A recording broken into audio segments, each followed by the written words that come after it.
Varicose veins కి సరైన చికిత్స కోసం సంప్రదించండి ఎవిస్ హాస్పిటల్. నమస్కారం, వెల్కమ్ టు సుమన్ టీవీ. నేను గీతాంజలి. ప్రస్తుతం మనతో పాటు ప్రముఖ జ్యోతిష్యులు బ్రహ్మశ్రీ నందిభట్ల శ్రీహరి శర్మ గురువు గారు ఉన్నారు. వారితో మాట్లాడదాం. గురుగారు నమస్కారం అండి.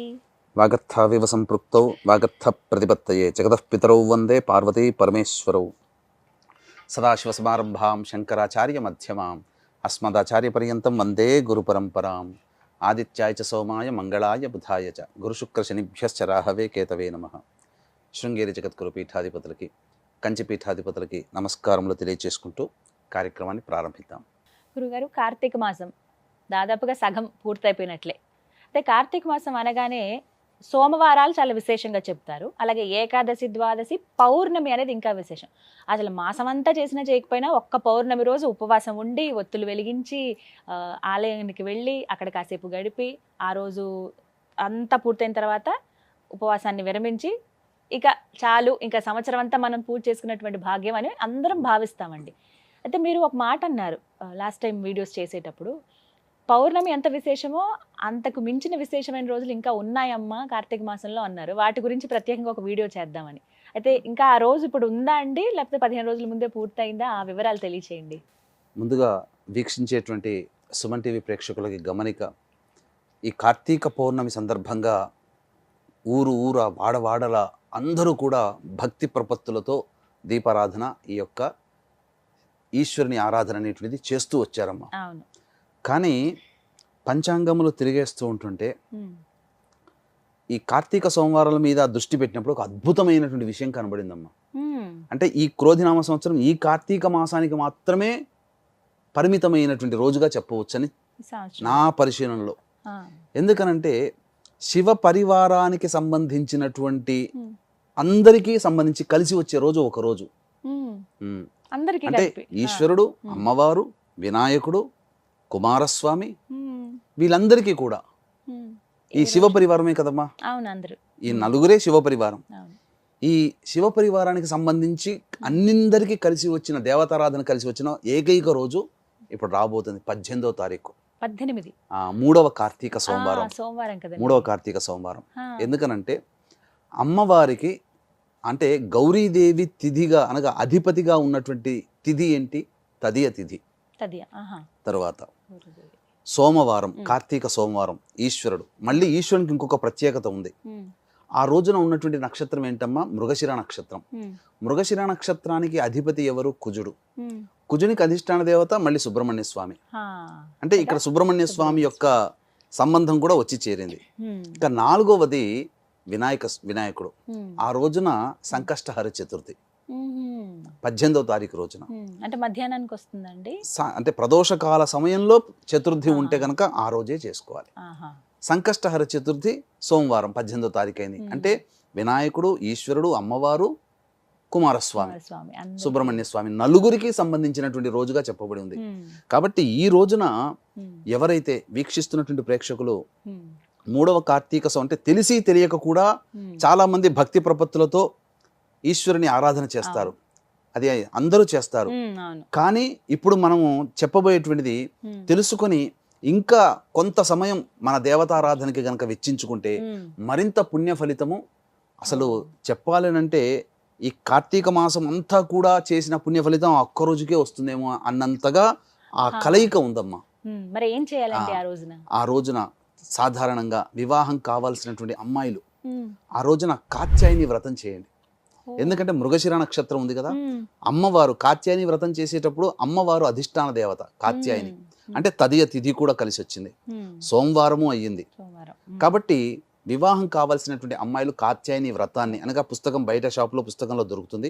కాత్యాయని వ్రతాన్ని ఆచరించి ప్రదోషకాల సమయంలో ముత్తైదువుకి పిలిపించుకొని, ఒక్కరిని కానీ ముగ్గురు కానీ పిలిపించుకొని వారికి స్త్రీ అలంకరణ వస్తువులు అంటే అద్దము, దువ్వెన, కాటుక, గాజులు, రవిక బట్ట, పూలమాల, పసుపు, కుంకుమ ఇవన్నీ కూడా ఆ ముత్తైదుకి వాయనం ఇచ్చి ముత్తైదుకి భోజనం పెట్టి తాంబూల దక్షిణ ఇచ్చి చేస్తే ఆ వ్రతం యొక్క సంపూర్ణ ఫలితం దక్కుతుంది. ఇది వివాహం కావాల్సినటువంటి వాళ్ళకి.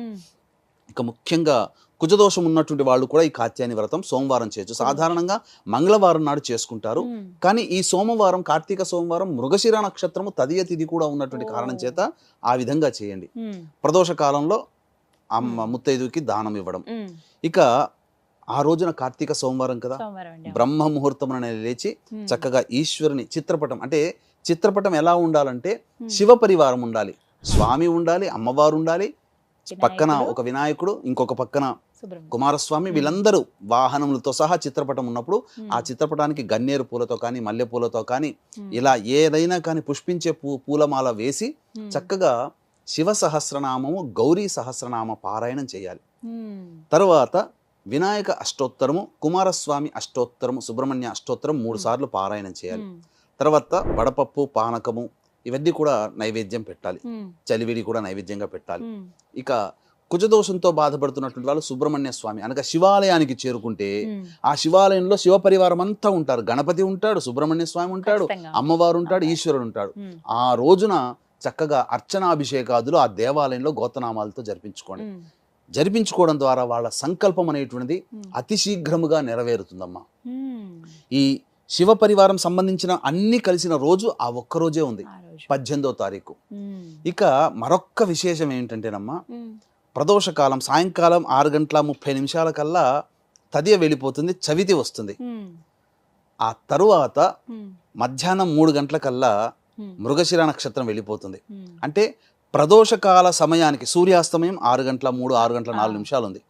ప్రదోషకాల సమయానికి శివుడి నక్షత్రమైనటువంటి ఆరుద్ర నక్షత్రం ఉంది. ఇంకా విశేషం అమ్మా సోమవారం. కాబట్టి ఈ ప్రదోషకాల సమయంలో ఎవరైతే ఉపవాసం అనగా పూర్తిగా ఆ రోజంతా ఉపవాసం ఉంటే మహాపుణ్యం అమ్మ. ఉపవాసం ఉండి ఈశ్వరుడికి అన్నాభిషేకం చేయించండి. చాలా ఆరుద్ర నక్షత్రం ఉన్నప్పుడు చేస్తారమ్మా. పైగా ప్రదోషకాల సమయంలో సోమవారం ఉంటుంది ఆరుద్ర నక్షత్రం. కాబట్టి దేవాలయంలో చేయగలిగే అవకాశం ఏంటంటే భగభగమండే అన్నముతో కాదమ్మా, అన్నముని పూలలాగా ఉండాలి. అంటే గంజి వారిస్తే చక్కగా వస్తుంది. మనం ఇంట్లో ప్రెషర్ కుక్కర్ లో పెట్టుకుంటే ముద్దవుతుంది. గంజి వారిస్తే చక్కగా పలుకులుగా వస్తుంది. కాస్త ఆరబెట్టి చల్లబడ్డ తర్వాత గోరువెచ్చగా మరీ వేడిగా కాకుండా ఆ ఉన్నటువంటి దాంట్లో అన్నాభిషేకం చేస్తే ఆ ఈశ్వరుడు ఆరుద్ర నక్షత్రము సోమవారము ఆ కలిసి వచ్చిన రోజు మాత్రం ఇంకా మళ్ళీ రేదమ్మ. అంతటి పవిత్రమైనటువంటి రోజుగా చెప్పబడింది. ఇంకా ఆ రోజున గనక అంత ఉపవాసం ఉండి సాయంకాల ప్రదోషకాల సమయంలో చిన్న పని గనక చేస్తే సాక్షాత్తు ఈశ్వరుని కటాక్షం లభిస్తుందమ్మా. ఏంటి గురువుగారు? తప్పకుండా వీక్షించేటువంటి సుమన్ టీవీ ప్రేక్షకుల గమనిక, ఈ యొక్క కార్తీక మాసం ఆఖరి సోమవారం నవంబర్ 25వ తారీఖు రోజున తండ్రి వైపు 6 తరాలు తల్లి వైపు 3 తరాల్లో కుటుంబంలో ఏవైనా దుర్మరణాలు ఉంటే అవి పితృదోషంగా చెప్పబడి ఉంటుంది. ఈ పితృదోషానికి గోకర్ణ క్షేత్రంలో నవంబర్ 25వ తారీఖు రోజున చేయించడం జరుగుతుంది పితృదోష నివారణ పూజలు. వీటి వల్ల కుటుంబ సభ్యుల మధ్య అవగాహన ఉండకపోవడం, పెళ్లిళ్ళు కాకపోవడం, సంతానం కలగకపోవడం, ఏ పని పూర్తి కాకపోవడం, ప్రతిదీ కూడా ఆలస్యం అవడం అనేటువంటిది జరుగుతుంది. ఈ అవకాశాన్ని ప్రేక్షకులు చక్కగా వినియోగించుకోగలరు. ఏం చెయ్యాలి ఆ సమయానికి అని అంటే అమ్మా, నిజంగా చెప్పాలంటే ఆరుద్ర నక్షత్రం అంటే సాక్షాత్తు శివ నక్షత్రం, పైగా సోమవారం నాడు కలిసి వచ్చింది. కాబట్టి చంద్రమండలంలో ఆకాశంలో చంద్రుని చూడాలమ్మా. చంద్రుని గనక చూసి చంద్రుని పక్కనే అంటే ఆరుద్ర నక్షత్రం ఉంటుంది, ఆరుద్ర నక్షత్రాన్ని ఆకాశంలో దర్శనం చేసుకోవాలి. దానివల్ల ఈశ్వర అనుగ్రహం కలుగుతుంది. ఎందుకంటే ఈశ్వరుడి నక్షత్రం అది. అన్నాభిషేకం చేసి తర్వాత అర్చన జరిపించుకొని అనగా నక్షత్ర మండలంలో ఆరుద్ర నక్షత్రాన్ని దర్శించుకోవాలి. మీరందరూ అడగవచ్చు, వీక్షించే ప్రేక్షకులు కూడా, మీరంటే తెలుసుకోగలుగుతారు, మాకెలా తెలుస్తుంది అది. అయితే ఇక్కడ గమనించాల్సింది ఏంటంటేనమ్మా, చంద్రుడు ఎక్కడ ఉంటాడో, చంద్రుడు ఏ నక్షత్రంలో సంచరిస్తుంటాడో ఆ నక్షత్రం పక్కనే చంద్రుడు ఉంటాడు. ఇదొక బండ గుర్తు. ఇప్పుడు ఈ రోజు మృగశిర నక్షత్రం, ఆ రోజున మృగశిర నక్షత్రం ఉంది. సాయంకాలం ప్రదోషకాలానికి 6 గంటల మధ్యాహ్నం 3 గంటలకే ఆరుద్ర నక్షత్రం వస్తుంది. ఆ సమయంలో చంద్రుడు కనుక ఆకాశంలో చూస్తే చంద్రుని పక్కన ఏ నక్షత్రం అయితే ఉంటాయో సమూహము, ఆ నక్షత్ర సమూహంలో ఉంటాడు. ఆరుద్ర నక్షత్రానికి ఆనుకునే చంద్రుడు ఉంటాడు. ఎందుకంటే ఆరుద్ర నక్షత్రంలో చంద్రుడు సంచరిస్తున్నాడు కాబట్టి ఇక సందేహమే లేదు. ఎలా గుర్తుపట్టడం ఆరుద్ర నక్షత్రాన్ని అంటే, ఆరుద్ర నక్షత్రం యొక్క రూపం ఎలా ఉంటుందంటే తాండవిస్తున్నటువంటి నటరాజు యొక్క స్థితి ఉంటుంది, ఇలా ఉంటుందన్నమాట. కాబట్టి మీకు ఆకాశంలో చూస్తే ఎక్కడైనా కానీ ఒక 3 చుక్కలు, 1, 2, 3 ఒక్కొక్క చుక్కకి మధ్య సమాంతరమైన డిస్టెన్స్ Gap ఉంటుంది. ఆ ఉంటుంది, 3 అవునండి. చుక్కలు ఒకే రేఖ మీద ఉంటుంటాయో అదే ఆరుద్ర నక్షత్రం. అంటే ఆరుద్ర నక్షత్రం చాలా నక్షత్రాల సమూహం. గుర్తుపట్టడం కోసం ఒక 3 నక్షత్రాలు ఒకే గీతలాగా వరుసగా ఉంటాయి చంద్రుడి ఇలా. పక్కగా. చంద్రుడి పక్కన అది ఆరుద్ర నక్షత్రం. ఒక్కసారి నమస్కారం చేసుకోండి.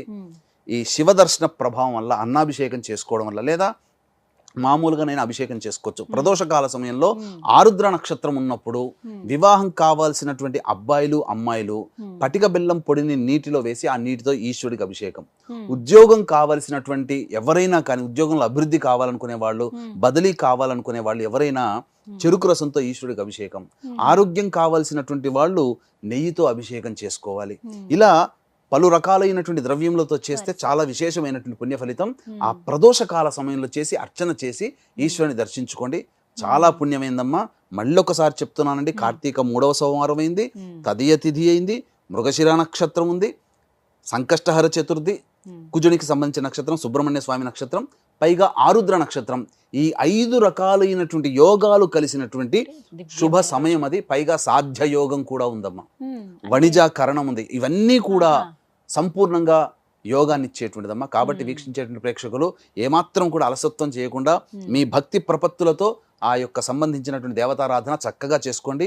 మళ్ళీ చెప్తున్నాను, కార్తీక పౌర్ణమికి ఎంతటి విశిష్టత ఉంటుందో అంతకన్నా పరమ విశిష్టత ఈ 3వ కార్తీక సోమవారం రోజున ఈ యొక్క సంవత్సరంలోనే మనకు వస్తుంది.